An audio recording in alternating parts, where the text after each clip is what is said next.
ঠাকুরগাঁয়ে মোস্তাকিমা আক্তার রিফা নামের এক প্রতিবন্ধী শিশুকে হুইল চেয়ার দিয়েছেন বসুন্ধরা শুভ সংঘ।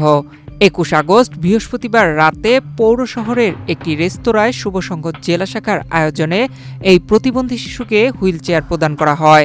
মোস্তাকিমা আক্তার রিফা বেগুনবাড়ি ইউনিয়নের মোস্তাফিজুর রহমানের মেয়ে। শিশুটি জন্মের পর থেকেই প্রতিবন্ধী। শুভ সংঘের এমন সেবামূলক কাজে সর্বদা সহযোগিতার প্রতিশ্রুতি দিয়েছেন আয়োজনের প্রধান অতিথি উপজেলা নির্বাহী কর্মকর্তা। আমরা যদি প্রশ্ন করি স্বেচ্ছাসেবা কি জিনিস, স্বেচ্ছাসেবা হলো ওইটাই যে ঘরের খেয়ে বনের মোষ তাড়ানো। এটাই হলো মহৎ কাজ। মানে যেখানে কোনো আমার লাভের আশা নাই, আমি শুধু আমার শ্রম, আমার অর্থ, আমার মেধা দিয়ে আমি কাজ করে যাব, এটা হলো সবচেয়ে বড় উৎসর্গ।